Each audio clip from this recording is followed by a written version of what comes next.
full marks, let's simplify the expression. The square root of 4x to the power of 9 minus the square root of 16x to the power of 9 divided by the square root of x.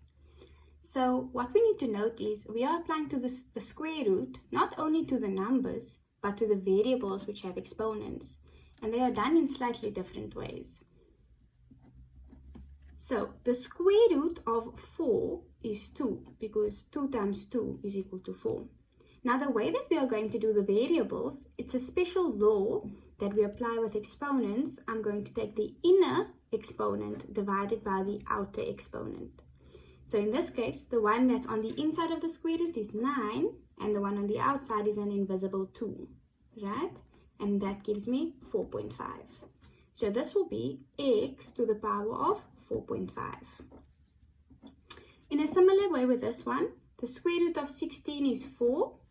X to the power of 9 is x to the power of 4.5. Applying this rule again. For the denominator, we've just got it for x. So we are going to apply this special rule. So this is going to be x to the power of a half or 0.5. Because we are taking the inner exponent, which is 1, invisible 1, and dividing it by the outer exponent, which is 2.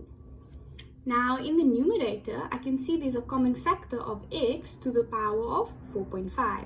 So I'm going to take out x to the power of 4.5 as a common factor.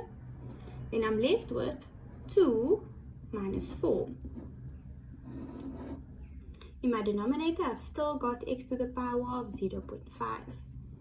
Now what I can see is I've got a certain base of x being divided by that same base of x. So we are going to apply law 2 of exponents, whereby if I've got the same base being divided, I'm going to subtract the exponents. So this is going to be x to the power of 4.5 minus 0.5, and this is going to be multiplied by this 2 minus 4.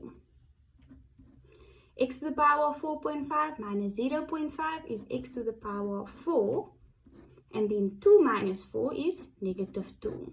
Now just combining this in a neater way, it would be negative 2x to the power of 4.